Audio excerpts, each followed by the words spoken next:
watching News 25. Local coverage you can count on. News 25 is brought to you by J.K. Nelson Law, voted Best of Las Vegas. Give them a call, 702-727-9900. News 25 is also brought to you by Desert View Hospital. You can count on us.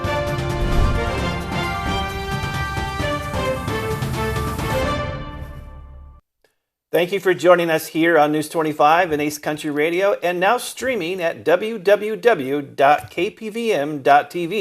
I'm David Preston. And I'm Roy Rossell on this Friday, January 12th. A single vehicle rollover crash happened earlier today out in the desert near Gamebird and Blag. News 25 was there and files this report. Jason Ernest of Mount West Lawyers. Don't be bullied by insurance companies. Call me, 775-727-9500.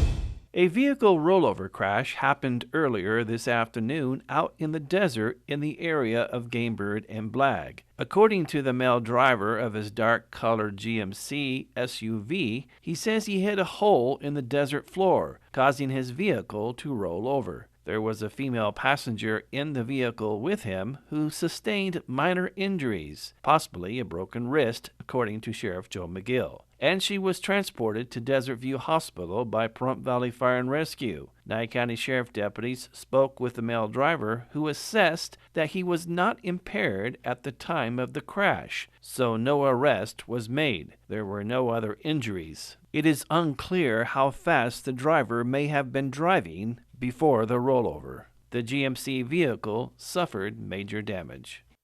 On Thursday afternoon, a pursuit took place that led NCSO on a chase throughout the outskirts of Pahrump and back.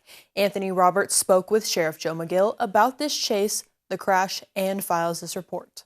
On January 11th, approximately 2:50 p.m., detectives attempted to conduct a traffic stop in the area of the Pahrump Nugget. According to Sheriff Joe McGill, the suspect vehicle failed to yield to the detectives, and a pursuit ensued heading southbound on Highway 160 to the area of Mans Road, reaching speeds in excess of 100 miles per hour. The suspect then turned around at Highway 160 in Mans Road and continued driving recklessly at high speeds back into Pahrump. The chase continued through town, turning onto Highway 372 from Highway 160. The chase eventually led deputies to Irene Street and Blag Road, where the suspect vehicle swerved onto private property to avoid hitting stop sticks, which caused the vehicle to lose control and crash, taking out a power pole. 3 suspects were taken into custody, one which was taken to Desert View Hospital for minor injuries. The vehicle was found to be reported stolen out of Las Vegas. News 25 will have more on the story as it develops.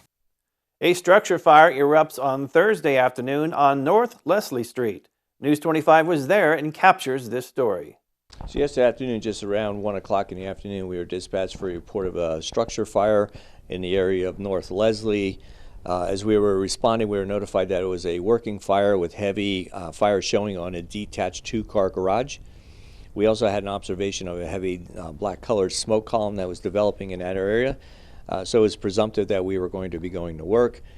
As we arrived on location, we in fact found a wind-driven fire with heavy fire conditions. The detached 2-car garage was almost completely involved with collapse occurring, and it was extending to 3 other wood frame structures, including a double-wide manufactured dwelling, an accessory outbuilding to one side of the property, and also to the rear of the involved structure. Crews commenced a quick defensive objective and quickly knocked down the bulk of the fire. It was determined that there was no life safety issues. A canine that had been in the primary dwelling at the time of the fire was rescued and returned to its owner uninjured. Those that occupied the structure were removed, including one wheelchair-bound person was assisted from the residence by the next-door neighbor, who did an excellent job not only reporting the fire, but assisting in that rescue. Crews were able to control that fire without extension to the structures past the point of where we found it. And the investigation reveals most likely we're looking at an accidental fire that originated within the 2-car garage. There were no injuries. Israel gives their opening arguments today in the genocide case filed against them by South Africa. RJ Camacho has more on this story. Israel made their opening arguments today in the case that accuses them of committing genocide against the Palestinian people. They insisted that the war in Gaza is a legitimate defense of its people and has stated that Hamas militants are who should be guilty of genocide. Israel went on to describe South Africa's allegations of genocide as hypocritical and has stated that the case reflects a world turned upside down. Tal Becker, a legal advisor representing Israel, stated that the country is fighting both a war it didn't start and a war it did not want. He continued on, stating that, in these circumstances, there can hardly be a charge more false and more malevolent than the allegation against Israel of genocide. As they continued their opening arguments, they focused on the October 7th attack, which ignited the war, when Hamas stormed through several Israeli communities and killed approximately 1,200 people. Those people were mainly civilians. Hamas also took around 250 people hostage on that same day. Becker went on to state that, they tortured children in front of their parents, and parents in front of children, burned people, including infants, alive, and systematically raped and mutilated scores of women, men, and children. He also said that South Africa's request for an immediate halt on the fighting occurring in Gaza amounts to an attempt to prevent Israel from defending itself against the October 7th attack. Despite hearings having ended today on January 12th, the International Court of Justice's President Joan E. Donoghue told the court that they would rule on the request of urgent measures as soon as possible. Israel's UN ambassador, Gilda Erdan-Kale, the case a new moral low as well and stated that by taking it on, the UN and its institutions have become weapons in service of terrorist organizations. The war has resulted in the death of over 23,000 people in Gaza who were killed during Israel's military campaign, according to the Gaza Health Ministry. Keep in mind that the Health Ministry does not differentiate between civilian and combatant deaths. According to reports as well, 85% of Gaza's people have been displaced due to the war, resulting in a quarter of the enclave's residents facing starvation. The majority of northern Gaza has been reduced to rubble as well. South Africa says that this amounts to genocide and is a part of Israeli oppression of the Palestinian people, oppression that South Africa states has been going on for decades. Tembeka Ungukaitobi, a lawyer representing South Africa, has went on to state that the scale of destruction in Gaza, the targeting of family, homes, and civilians, the war being a war on children, all make clear that genocidal intent is both understood and has been put into practice. The articulated intent is the destruction of Palestinian life. The Palestinian Authority's foreign minister has also commented, stating that South Africa delivered unequivocal evidence that Israel is deliberately and systematically violating its obligations under the Genocide Convention. Malcolm Shah, who is representing Israel, stated that Ngugaitobi's remarks are random quotes not in conformity with government policy. Israel has also reiterated that it takes measures to protect civilians, which include issuing evacuation orders before they conduct airstrikes. The country blames Hamas for the high civilian death toll, stating that the group uses residential areas to stage attacks and for other military purposes. Should the International Court of Justice issue an order to halt the fighting and Israel ends up not complying, it could end up facing UN sanctions. However, said sanctions could be blocked by a veto from the United States as well. We have more news after this break.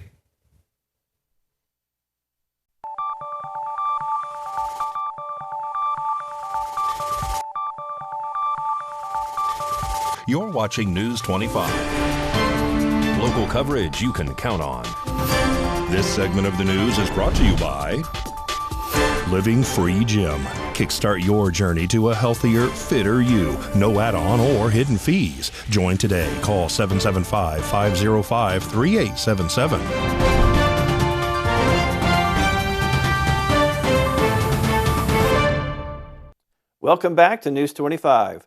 The Clark County Education Association is currently proposing a petition that will allow teachers in Nevada to go on strike. The Clark County Education Association is planning a ballot initiative that is stated to give Nevada teachers the right to strike. The ballot has been commissioned by teachers in Clark County. Currently, teachers and all other public employees are prohibited from striking under Nevada state law. This is due to public employees forfeiting the right to strike in exchange for settling contract disputes. John Velardita, who's the executive director of the Clark County Education Association, believes believes that the collective bargaining takes too long and often leaves teachers waiting months for a single pay raise. However, the petition, which would allow teachers the right to strike, would still prohibit other public employees from striking. This includes firefighters, police officers, state and local government employees. Not only that, but should the union garner more than 102,000 valid signatures in order to send it to the 2025 legislature, that doesn't necessarily mean it will become law. According to Velardita, the teachers' union is still open to compromise, which includes stricter deadlines for resolving a dispute. Should that occur, instead, the union could withdraw the petition. Velardita stated on the matter that part of the idea around filing this ballot initiative and then presenting it to the 2025 legislative session as well as the executive branch is to see if there is an alternative that we could land on, if that alternative has a faster remedy process where we're not waiting forever. We've told everybody that we're open to finding some kind of resolution on this matter. And now here's Mikey with your look at sports.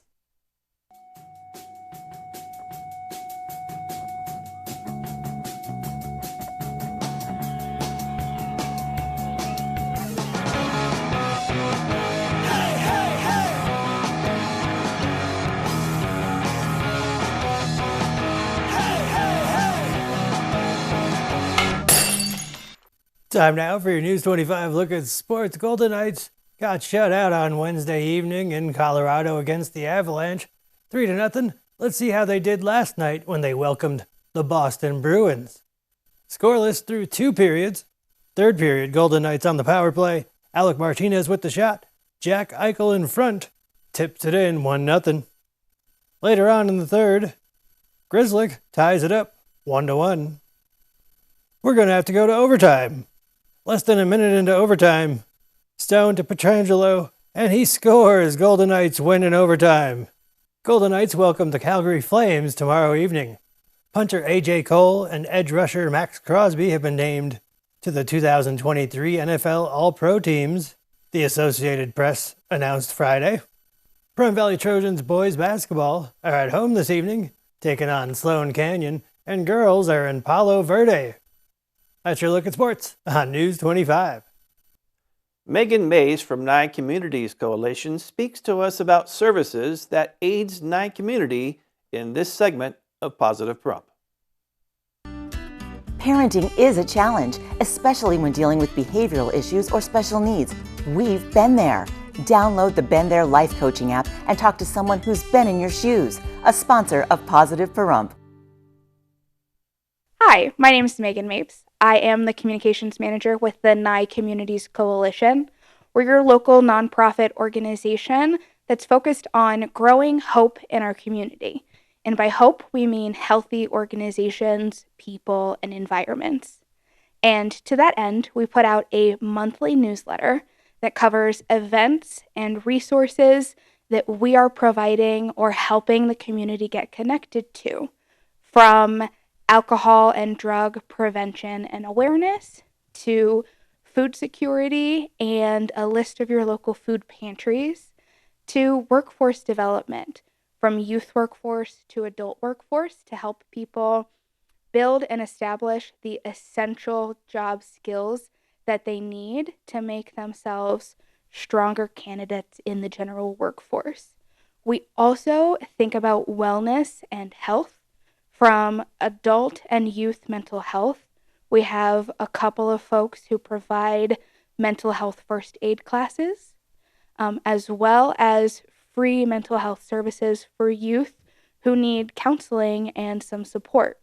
We also have a lot of resources focused on what we call general community health. So we have a staff of community health workers who we would describe as kind of bridging the gap between the community and resources for Medicare, for affordable housing, for interim housing, helping with rent support, helping with utility payments, and getting on lists for discounts for internet service.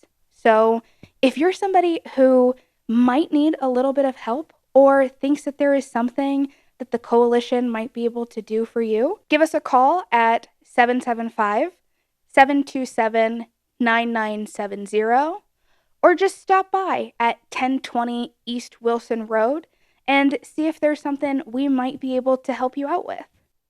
We have your classic country breakfast after the break.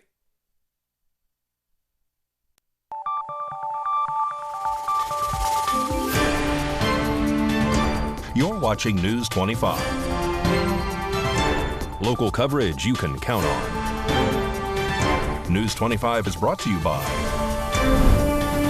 Mountain West Lawyers, Injury Attorneys, 727-9500. And welcome back to News 25. Well, now here is Mikey to tell us what's cooking on Classic Country Breakfast this Sunday.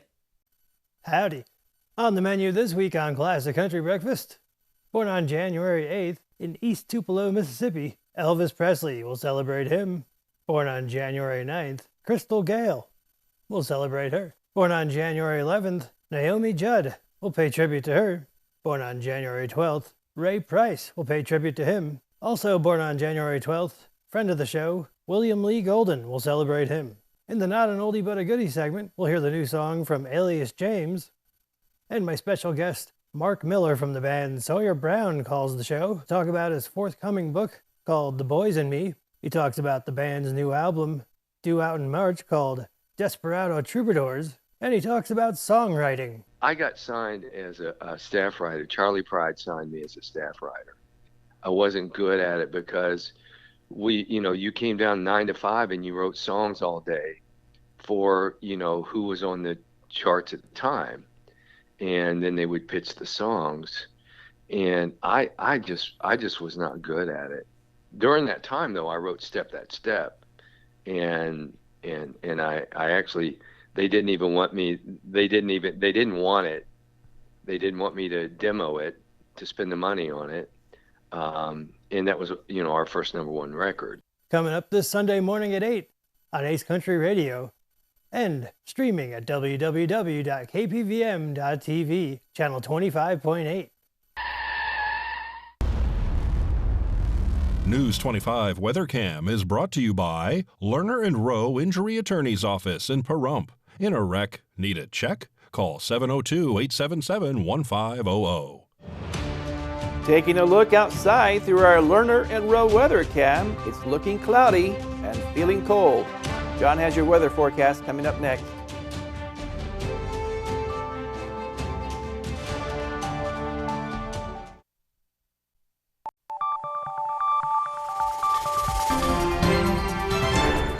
News 25 weather is brought to you by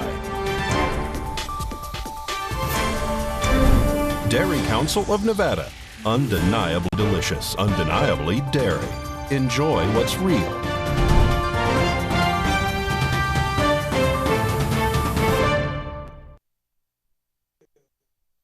Hi, good evening, Nevada. It's John Kohler from the KPVM Channel 25 Weather Studios, all up and down the Ace Country Radio Network, and your computer or mobile device 24/7, 365, 366 on leap years at www.kpvm.tv.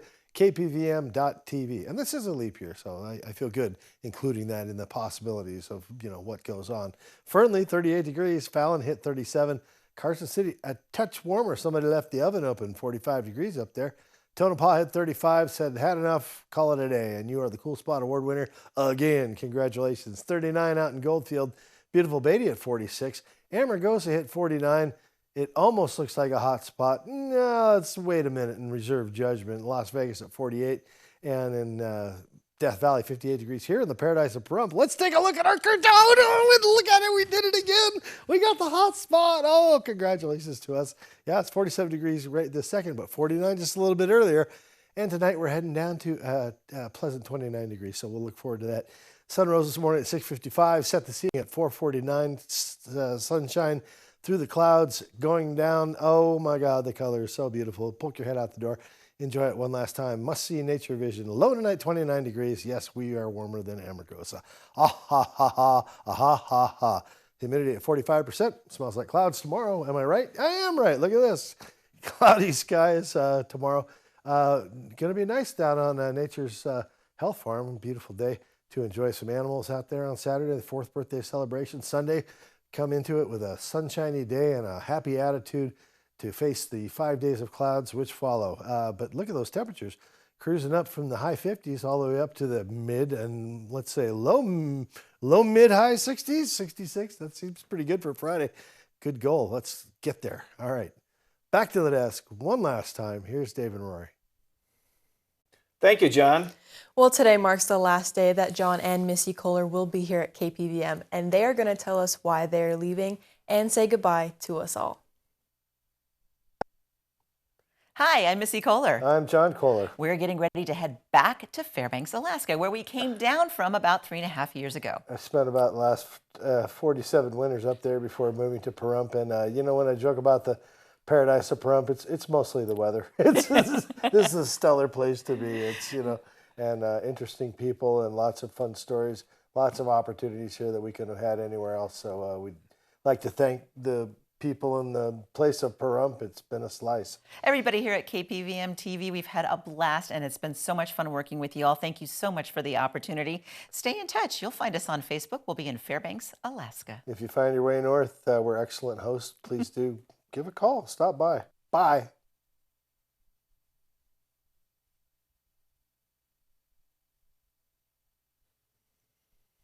All of us here at KPVM will miss them dearly. Well, that wraps up this edition of News 25. I'm David Preston. And I'm Rory Rossell. We will see you on the next newscast. Have a great weekend. Good night.